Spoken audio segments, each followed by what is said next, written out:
बिस्मिल्लाहिर्रहमानिर्रहीम। तो आज हम मैथमेटिक्स का बुक स्टार्ट करेंगे क्लास 9 का चैप्टर नंबर 1, हम जिसका नाम है मैट्रिसेस। तो हम आज मैट्रिसेस के बारे में पढ़ेंगे कि मैट्रिसेस क्या है और ये कहाँ पर काम आती है और इसकी यूजेस क्या है। तो इस सबसे हम पहले इंट्रोडक्शन में आते हैं। हमारे पास है कि ये मैट्रिक्स जो है ना, ये एक सिंगुलर वर्ड है, ठीक है। मैट्रिक्स सिंगुलर वर्ड है और इसका प्लूरल जो है हमारे पास ये मैट्रिसेस है, ठीक है। इसका प्लूरल जो है हमारे पास क्या है, ये मैट्रिसेस है। और ये हमारे पास जो है ना एक साइंटिस्ट था, ब्रिटिश मैथमेटिशियन, जिसने जो है ना ये मैट्रिसेस नेम फर्स्ट मतलब यूज किया था, जिसका नाम है आर्थर कैले। और ये जो है ना एक ब्रिटिश मैथमेटिशियन है। और ये हमारे पास मैट्रिसेस हमारे पास मुख्तलिफ फील्ड्स में यूज होता है। जिस तरह आप डेफिनेशन में देख ले कि matrices is a rectangular array of numbers, symbols और expression arranged in rows and columns. तो हमारे पास जो है ना मैट्रिक्स क्या है, ये एक रेक्टेंगुलर अरे है। अरे का मतलब ये एक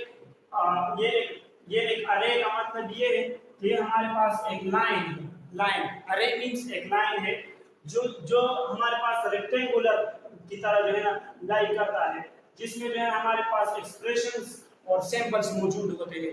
फॉर एग्जांपल हमारे पास ये एक अरे है और इसमें जो है ना हमारे पास ये नंबर्स है। तो इस चीज को जो है ना हम क्या कहते हैं, मैट्रिक्स कहते हैं।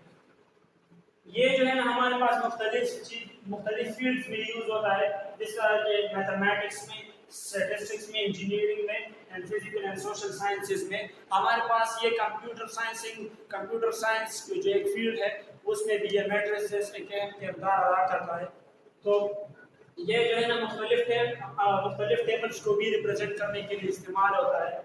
तो आप देखिए इस टेबल में जो है ना क्या दिखाया गया है कि इंडिया पाकिस्तान, उसने कितने मैच जो है ना कितने मैच प्ले किए हैं, 8 दो। और इसमें जो है इंडिया ने 4 विन किए और पाकिस्तान ने 3। और जो जितने मैच ड्रॉ हुए हैं, जितने मैच लॉस्ट हुए हैं।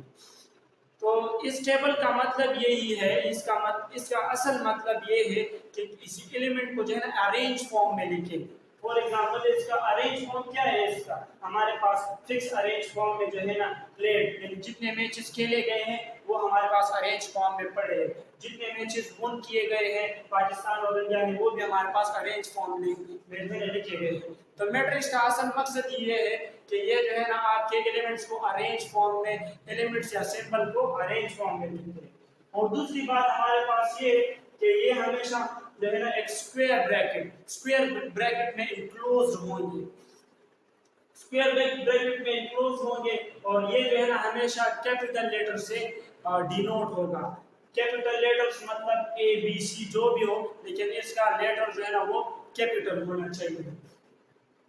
इस तरह जो है ना हमारे पास ये है, ये एक एग्जांपल मैंने दिया है। ये हमारे पास एक मैट्रिक्स है, ठीक है। इसमें क्या है, रोज और कॉलम्स है। रोज और कॉलम्स मींस हॉरिजॉन्टल, ये हॉरिजॉन्टल नंबर्स जो है हमारे पास रोज कहलाते हैं। और ये वर्टिकल नंबर हमारे पास क्या कहलाते हैं, कॉलम्स कहलाते हैं। तो इसमें जो है ना हमारे पास कॉम्बिनेशन से, यानी मैट्रिक्स जो है ना रोज और कॉलम के कॉम्बिनेशन से बनता है। तो इन दोनों को कॉम्बिनेशन, ये दोनों जब कंबाइन हो जाए, यानी ये एलिमेंट्स कंबाइन हो जाए in the form of rows and columns, so it will give as a result matrix. So हमें मैट्रिक्स मिलेगा। तो यहाँ पर जो है ना हम पढ़ेंगे कि रोज क्या है और कॉलम्स क्या है, ठीक है। तो रोज हमारे पास क्या है और कॉलम्स। तो rows and columns, the horizontal elements in the matrix are called rows। horizontal का मतलब क्या है, जो हमारे पास चौड़ाई में हो। फॉर एग्जांपल ये एलिमेंट्स हमारे पास क्या कहलाएंगे, रो, ये रो है। और ये नीचे वाले एलिमेंट्स हमारे पास क्या है, column. Columns means that vertical elements क्या है, जो हमारे पास ऊंचाई में ये एलिमेंट्स जो नजर आ रहे हैं, इसको ये भी कॉलम है, ये भी कॉलम है और ये भी कॉलम, और ये भी रो है हमारे पास, ये भी रो है और ये भी रो। तो ये हमारे पास रो नंबर 1 कहलाएगा, ये रो नंबर 2, ये रो नंबर 3। जिस तरह ये हमारे पास कॉलम नंबर 1 है, ये कॉलम नंबर 2 है, ये कॉलम नंबर 3 है। अच्छा, मैंने आपको पहले ही बताया था कि ये हमेशा कैपिटल लेटर से शुरू होगा, यानी हमारे पास ये जेड क्या है, ये कैपिटल है, ठीक है।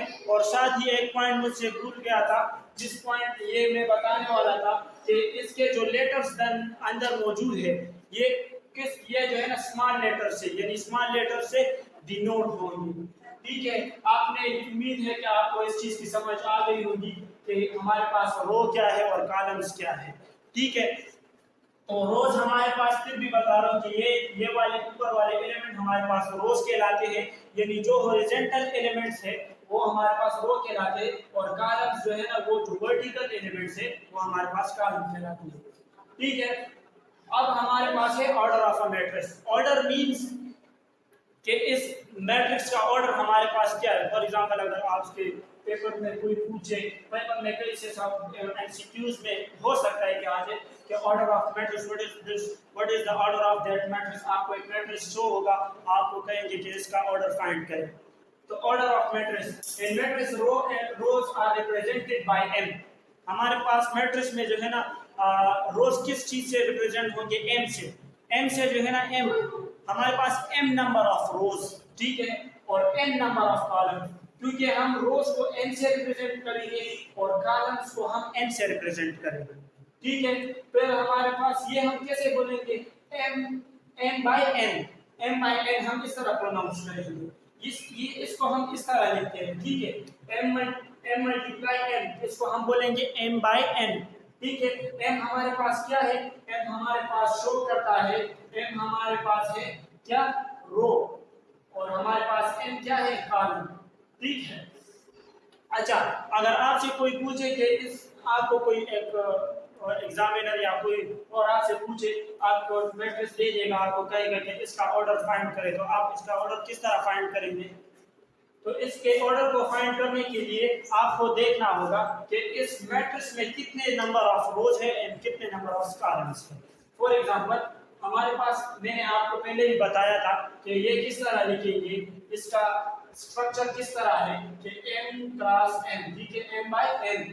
तो हमारे पास m क्या है, m हमारे पास रोज है और n हमारे पास कॉलम है। तो यहाँ पर इस मैट्रिक्स में देखिए m हमारे पास रोज है, तो कितने रोज जो है ना इस मैट्रिक्स में लाई करते हैं, rows 1, this is row 1 and this is row 2।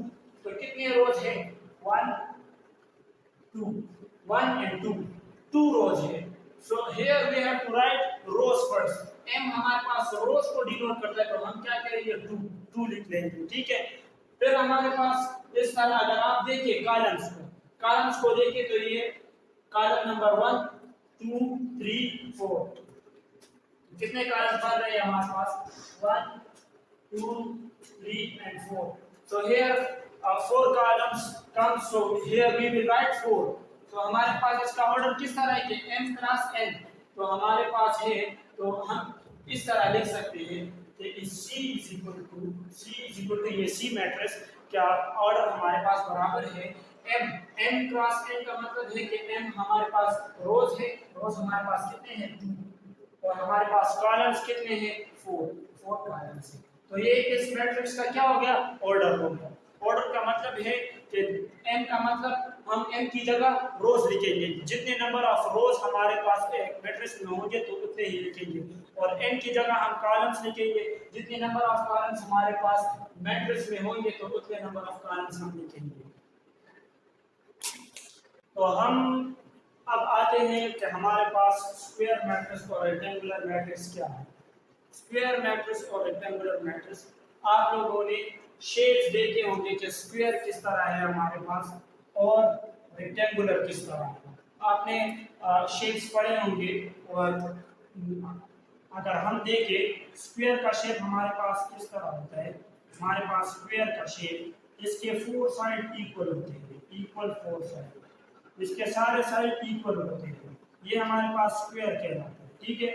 और हमारे पास रेक्टेंगुलर में इस तरह होता है कि उसके जो है ना 4 साइड इक्वल नहीं होते, उसके 2 साइड जो है ना इक्वल होते हैं, ये वाले और ये वाले साइड इक्वल होते हैं, और 2 साइड इसके इक्वल होते हैं, लेकिन 4 साइड इसके इक्वल नहीं होते।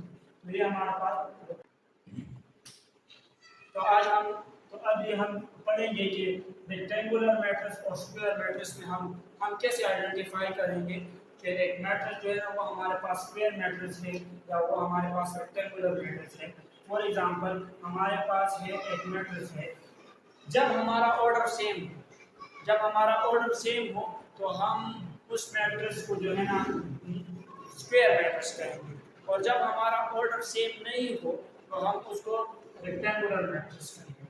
फॉर एग्जांपल हमारे पास ये है, इसका ऑर्डर हमारे पास किस तरह है 1 2, हमारे पास 2 क्या है, हमारे पास a इक्वल टू 2 मल्टीप्लाई मेरी 1 2 3 2 by 3, that is the order of this matrix.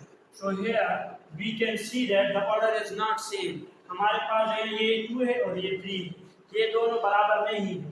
हमारे पास रोज और कॉलम्स जो है ना वो बराबर नहीं है, तो इसलिए हम इसको क्या करेंगे रेक्टेंगुलर मैट्रिक्स, यानी रेक्टेंगुलर कहेंगे।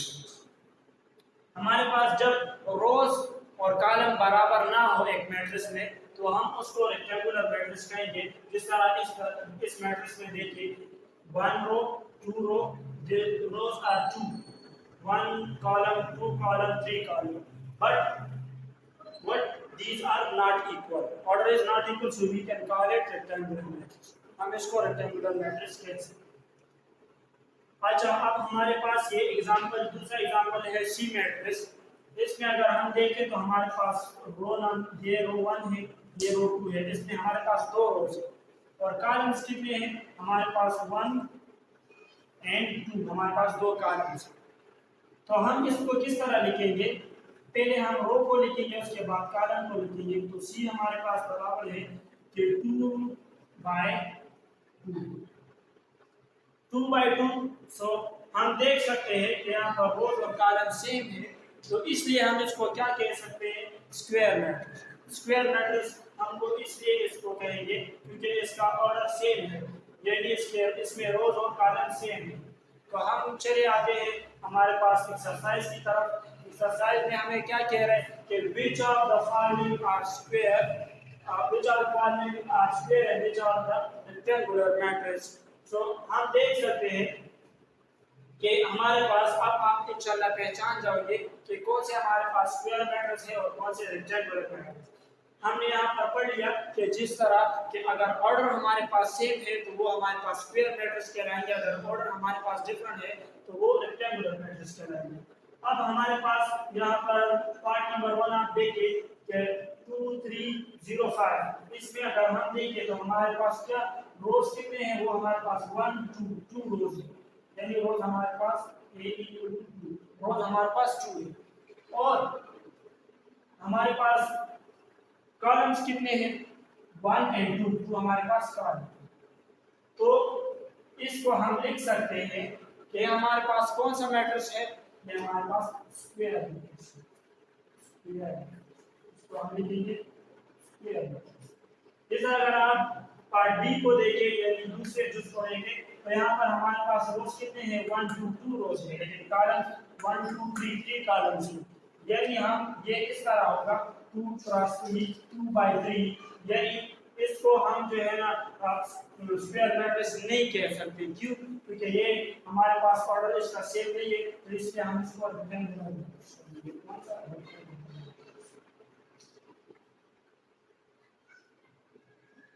इस तरह अगर हम देखें नंबर सी को, तो सी में जो है ना हमारे पास क्या है कि रोज हमारे पास 1 2 3 रोज है हमारे पास, और कॉलम्स हमारे पास 1 2 3 कॉलम्स है एंड 3 रोज है। तो इसको हम क्या कह सकते हैं स्क्वायर मैट्रिक्स।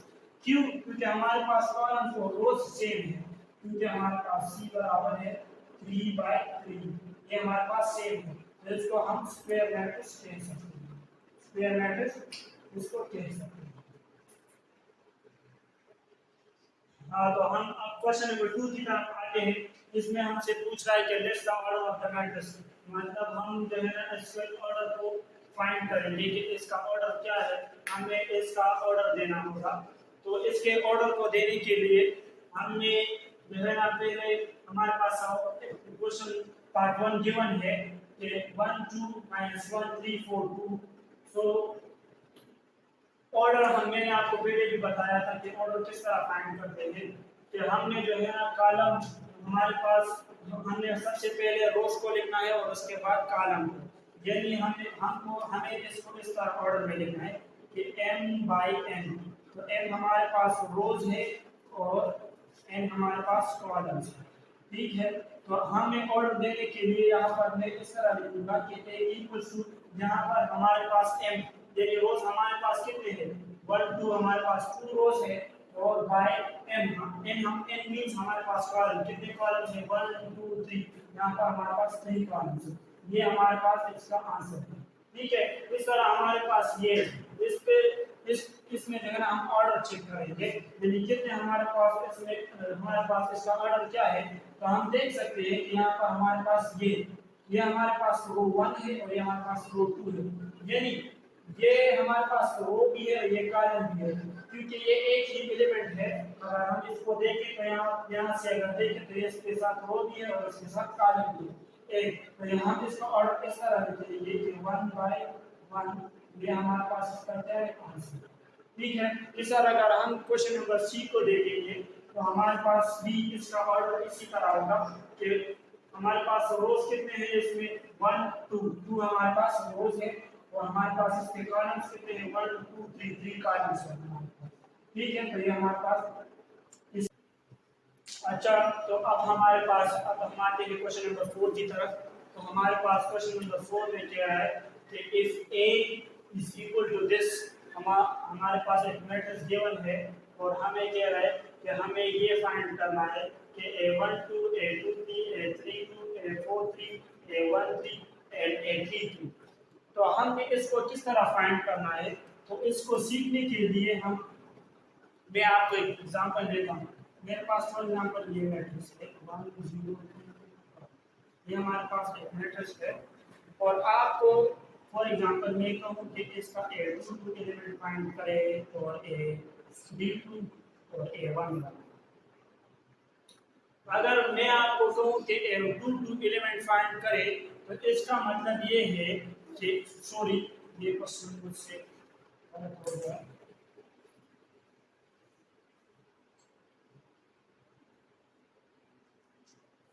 अगर मैं आपको जो है ना कहूँ कि इसका जो है ना a22 एलिमेंट फाइंड करें a12 n1, तो हम क्या करेंगे कि हमारे पास जो है ना हम देखेंगे कि हमारे पास ये जो हमारे पास a का जो है फर्स्ट नंबर है a22, इसमें हमारे पास ये फर्स्ट नंबर ये हमको रो शो करता है, यानी नंबर ऑफ रो शो करता है, और ये दूसरा एलिमेंट हमारे पास कॉलम शो करता है। अगर हम देखें तो ये 2, यानी हमें कह रहा है कि ना कौन सा नंबर ऑफ रो कह रहा है कि रो नंबर 2, यानी ये हमारे पास रो नंबर 1 है और ये हमारे पास रो नंबर 2 है। ये हमारे पास रो नंबर 1 है, ये हमारे पास रो नंबर 2 है, रो नंबर 2। और फिर हमें कह रहा है कि कॉलम, आपने कॉलम नंबर 2 यानी कॉलम नंबर 1 ये है और कॉलम नंबर 2 ये है।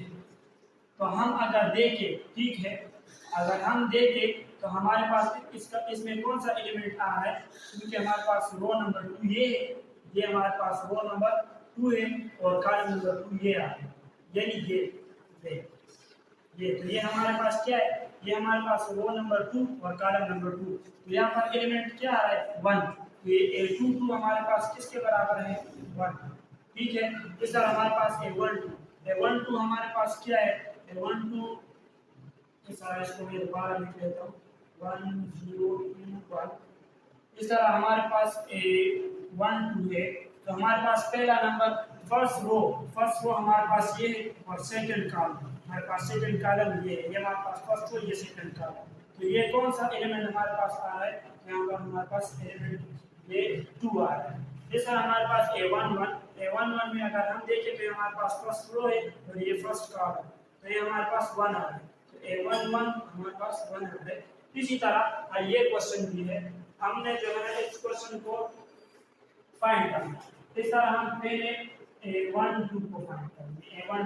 a12 का मतलब है कि हमारे पास पहले हम जो है ना फर्स्ट रो और सेकंड कॉलम, फर्स्ट रो हमारे पास क्या है ये हमारे पास फर्स्ट रो है और ये हमारे पास सेकंड कार्बन। तो इसका एलिमेंट हमारे पास क्या है, first row and second carbon. तीसरा है हमारे पास A23। A23 का मतलब है कि हमारे पास सेकंड रो और थर्ड कार्बन। ये हमारे पास सेकंड रो है, सेकंड रो ये है और हमारे पास थर्ड कार्बन ये। यहाँ पर क्या है 0, यानी इसका जो है ना ये एलिमेंट हमें दे रहा है A23 हमारे पास है 0। इस तरह हमारे पास 3 ये A32 सॉरी A32 हमारे पास क्या है, ये भी हमारे पास थर्ड रो हमारे पास क्या है 1 2 3 है हमारे पास थर्ड रो है और सेकंड कार्बन ये हमारे पास सेकंड कार्बन। तो ये क्या है, थर्ड रो ये है और सेकंड कार्बन ये है, तो ये हमारे पास 1 इस तरह हमारे पास 4 नंबर हमारे पास क्या है कि A43 यानी A43 यानी 4 नंबर रो और थर्ड कार्बन 4 ये हमारे फोर्थ रो है 1 2 3 4 ये हमारे पास फोर्थ रो है और थर्ड कार्बन, यानी ये फोर्थ रो और थर्ड कार्बन। यहाँ पर हमारे पास कौन सा एलिमेंट आ रहा है 6, यहाँ पर 6 एलिमेंट आ रहा है। तो अब हम 5 की तरफ आते हैं। 5 में हमसे क्या मांग रहे हैं A13 यानी हमारा A13 का मतलब है कि first number row and third carbon. तो फर्स्ट नंबर रो हमारे पास फर्स्ट नंबर रो ये है और ये हमारे पास थर्ड कार्बन है, यानी फर्स्ट नंबर रो और थर्ड कार्बन। तो यहाँ पर हमारे पास -4 है। और इस तरह अगर हम नीचे आए तो हमारे पास 6 नंबर में क्या पूछा है A33 हमारे पास क्या है A33 यदि third number column third row and third carbon. तो थर्ड रो हमारे पास क्या है 1 2 3 ये हमारे पास थर्ड रो है और 1 2 3 हमारे पास थर्ड कार्बन। तो ये हमारे पास थर्ड रो और थर्ड कार्बन, इसका एलिमेंट क्या है 5। तो आज का लेक्चर हमारे पास समाप्त। तो अब हम क्वेश्चन नंबर 5 की तरफ आते हैं। हमारे पास क्वेश्चन नंबर 5 में क्या किया है कि हमारे पास एक दो मैट्रिसेस है, late A is equal to this and B is equal to this, for what value of V U V W are when A and B are equal। For example इस क्वेश्चन में हमें कह रहा है कि हमारे पास A and B यानी matrix A and B जो है वो हमारे पास इक्वल है और हमें कौन सी वैल्यू फाइंड करनी है V U V W। तो हमने इन तीनों की वैल्यू फाइंड करनी है और हमें ये कहा गया है कि हमारे पास क्या इक्वल है A and B इक्वल है। तो हम पहले लिख लेते हैं कि as we know that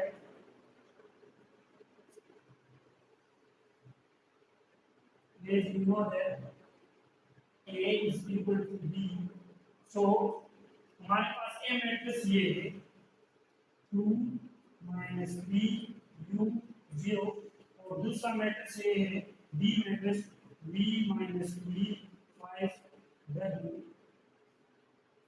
अगर हम इन दोनों मैट्रिक्स को देखें तो हमारे पास जो है ना ये दोनों इक्वल है और हम जो है ना हमने कहा है कि अगर हमारे पास दो मैट्रिक्स इस इक्वल है तो इसके कॉरेस्पॉन्डिंग एलिमेंट्स भी इक्वल होंगे। फॉर एग्जांपल मैं आपको एक एग्जांपल दे रहा हूँ कि अगर हमारे पास आप कह रहे हैं कि A B C D ये इक्वल है हमारे पास 1 0 1 0, तो हम कह सकते हैं कि ये वाला ये एलिमेंट इसका कॉरेस्पॉन्ड है और ये एलिमेंट इसका कॉरेस्पॉन्डिंग है और ये इसका कॉरेस्पॉन्डिंग एलिमेंट है और ये इसका। तो हम कह सकते हैं कि A is equal to 1 क्योंकि ये दोनों आपस में बराबर हैं। इसलिए हम ये भी कह सकते हैं कि B is equal to 0 क्योंकि ये इसका कॉरेस्पॉन्डिंग एलिमेंट है। C is equal to 1 ये हमारे पास हम कह सकते हैं कि ये इसका कॉरेस्पॉन्डिंग एलिमेंट है।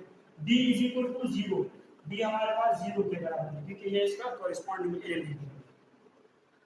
अब इसी तरह यही क्वेश्चन भी है हमारे पास, ये हमारे पास मैट्रिक्स A है और ये B है, ठीक है, और ये दोनों बराबर है। जिस तरह ये दोनों बराबर थे मैंने आपको कहा कि A 1 के बराबर है B 0 B भी जो है ना B हमारे पास 0 के बराबर है क्योंकि B का कॉरेस्पॉन्डिंग एलिमेंट हमारे पास 0 है और इस तरह C हमारे पास 1 है और D भी हमारे पास 0 है। तो इसलिए हम यहाँ पर कह सकते हैं कि 2 ये इसका कॉरेस्पॉन्डिंग एलिमेंट है, इसका कॉरेस्पॉन्डिंग एलिमेंट ये है। 2 इज इक्वल टू बी। ठीक है, इस तरह हमारे पास -3 इज इक्वल टू -3 तो -3 के इक्वल ही है। इस तरह अगर हम यहाँ देखें तो u का यहाँ पर कॉरस्पॉन्डिंग एलिमेंट क्या है 5, तो हम लिख सकते हैं u इक्वल टू 5। इस तरह w का हमारे पास कॉरस्पॉन्डिंग एलिमेंट क्या है 0, हम लिख सकते हैं w इक्वल टू 0। तो हमें पता चल गया कि v की हेल्प से हमें मालूम हो गया है v की वैल्यू हमारे पास 2 है, u हमारे पास 5 है और w हमारे पास 0 है। तो ये हमें कैसे पता चला?